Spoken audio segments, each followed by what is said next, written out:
केबिथ Hindi class में एक बार फिर आप सबका स्वागत है। स्टूडेंट्स, आज की क्लास में हम किसी नए टॉपिक को नहीं पढ़ेंगे। उसकी जगह पर हमने आज तक जो कुछ भी पढ़ा है उसको जांचेंगे। जैसा कि आप थंबनेल में देख चुके हैं, आइए खुद को जांचें। इसके लिए मैंने 25 बहुविकल्पी प्रश्नों का एक क्वेश्चनायर तैयार किया है, यानी 25 ऑब्जेक्टिव क्वेश्चंस का एक क्वेश्चनायर तैयार किया है, जिसमें से प्रत्येक प्रश्न 1 अंक का है, यानी एक सही उत्तर देने पर आपको 1 अंक मिलेंगे। एक एक करके मैं आपके सामने प्रश्नों को पढ़ूंगी, उसके 4 ऑप्शंस आपको बताए जाएंगे। जो आंसर आपको सही लगता है उसे आप अपने पास नोट कर लेंगे और फिर उसका जो आंसर बताया जाएगा आपको सही उत्तर, उस उत्तर के आधार पर आप अपने उत्तर को मैच करके जांचेंगे। इससे आपको ये पता लग जाएगा कि आपकी कितनी तैयारी है। क्या आप सब लोग तैयार हैं? शुरू करते हैं आज का क्वेश्चनायर। पहला प्रश्न है, न्यूरॉन का भाग है और ऑप्शंस हैं जीवकोश, वृक्ष तंतु, अक्षतंतु, उपर्युक्त सभी।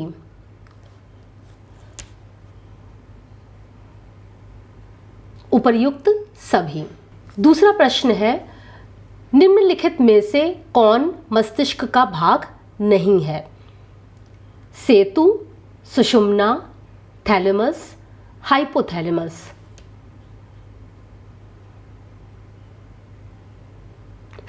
सुषुम्ना। प्रश्न संख्या 3, सीखने के 3 नियम दिए गए हैं।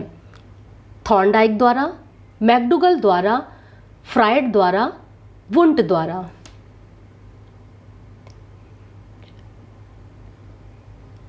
थॉर्नडाइक द्वारा। थॉर्नडाइक ने प्रयत्न एवं भूल यानी ट्रायल एंड एरर थ्योरी दी थी, जिसमें उन्होंने सीखने के 3 नियम बताए थे। अभ्यास का नियम, तत्परता का नियम और प्रभाव का नियम। सीखने के पठार में सीखने का स्तर कुछ कम हो जाता है, उसी स्तर पर रुक जाता है, लगातार कम होता जाता है, तेजी से बढ़ता है।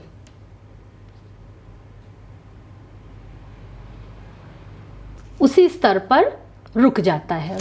प्राचीन अनुबंधन सिद्धांत के प्रतिपादक का नाम है कोहलर, फ्रायड, पावलव, मैकडूगल।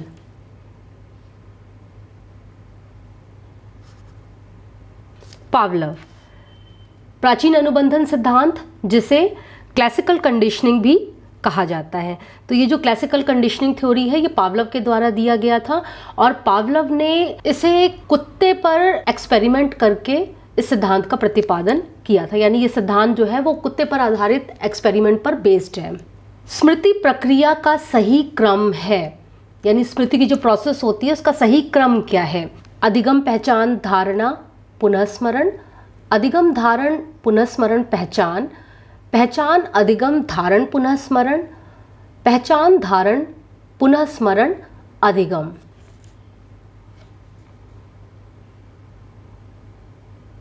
अधिगम, धारण, पुनःस्मरण, पहचान।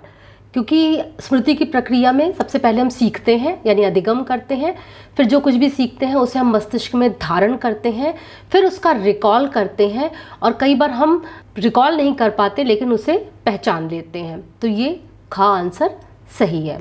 दमन को विस्मरण का मुख्य कारण किसने माना है?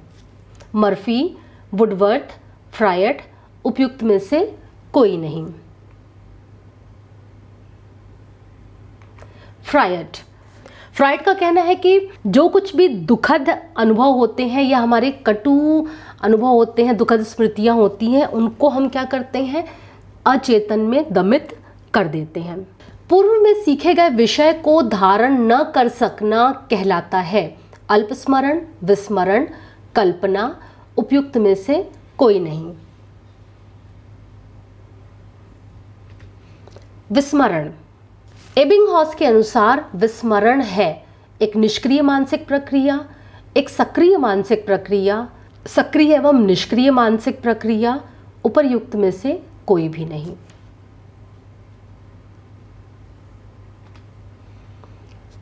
एक निष्क्रिय मानसिक प्रक्रिया। चिंतन का प्रारंभ होता है पूर्वानुमान से, भाषा से, तर्क से, समस्या से।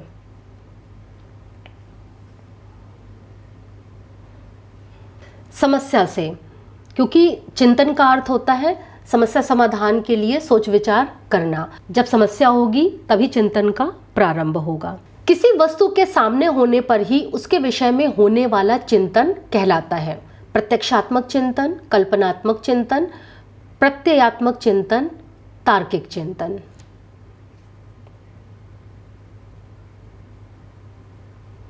प्रत्यक्षात्मक चिंतन, प्रत्यक्षात्मक चिंतन यानी वस्तु प्रत्यक्ष रूप में सामने मौजूद हो और व्यक्ति उसके बारे में चिंतन करे, तो ये प्रत्यक्षात्मक चिंतन कहलाता है।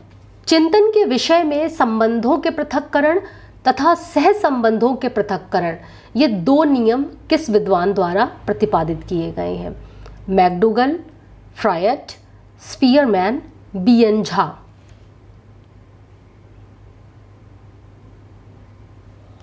स्पीयरमैन। शारीरिक लक्षणों के आधार पर व्यक्तित्व का वर्गीकरण किया है। ऑलपोर्ट ने, क्रेशमर ने, फ्रॉयड ने, इनमें से कोई नहीं।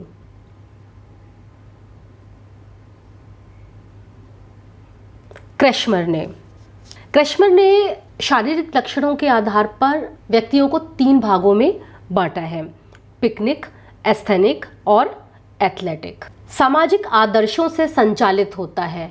अहम, इदम, अहम व इदम दोनों, पराहम।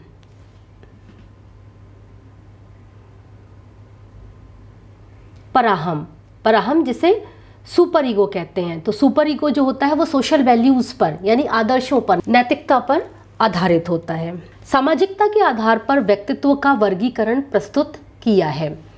फ्रॉयड ने, युंग ने, ऑलपोर्ट ने, क्रेशमर ने।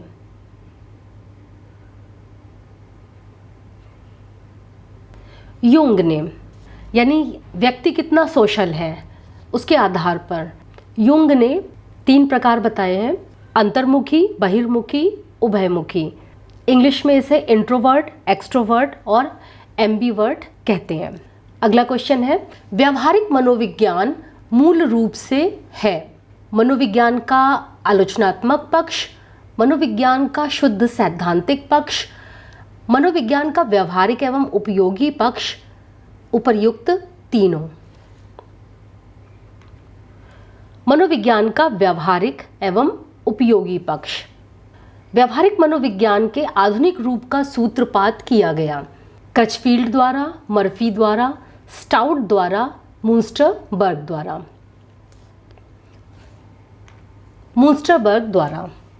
TAT का निर्माण किया मरे तथा मॉर्गन, टर्मन, रोडशा, रेवेंस।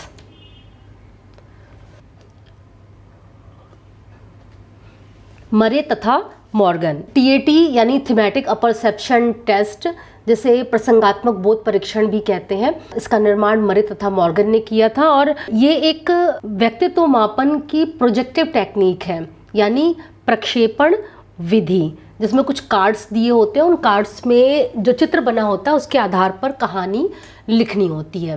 बुद्धि लब्धि ज्ञात करने का सूत्र है मानसिक आयु गुणे वास्तविक आयु, वास्तविक आयु बटे मानसिक आयु गुणे 100, मानसिक आयु बटे वास्तविक आयु गुणे 100, मानसिक आयु गुणे वास्तविक आयु बटे 100।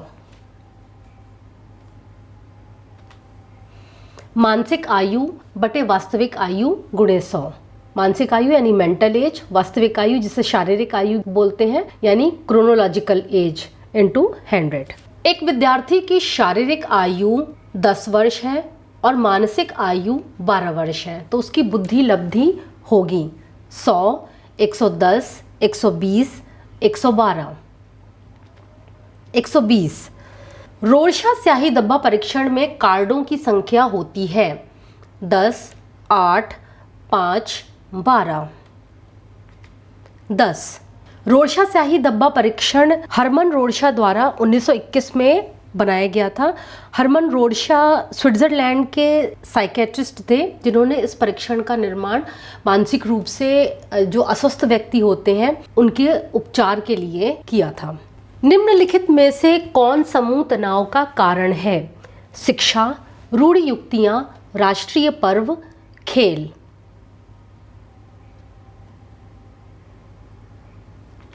रूढ़ि युक्तियां। ऑल्टमैन ने भूभागिता के प्रमुख प्रकार बताए हैं, 2, 3, 4 या 6। 3। ऑल्टमैन ने भूभागिता के 3 प्रमुख प्रकार बताए हैं, प्राथमिक भूभाग, गौड़ भूभाग और सार्वजनिक भूभाग। निम्नलिखित में से कौन प्राथमिक भूभाग नहीं है? दुकान, पुस्तकालय, खेत, घर। पुस्तकालय। एक निश्चित भूभाग में रहने वाले लोगों की संख्या को कहते हैं समूह, दल, भीड़, जनसंख्या, घनत्व। इसका आंसर मैं आपको नहीं बताऊंगी, इसका आंसर आप लोग कमेंट सेक्शन में कमेंट करके बताइएगा, और साथ ही ये भी कि आपको कितने अंक मिले हैं। मुझे उम्मीद है ये क्वेश्चन आयर आपको अच्छा लगा होगा और आपका रिवीजन हुआ होगा।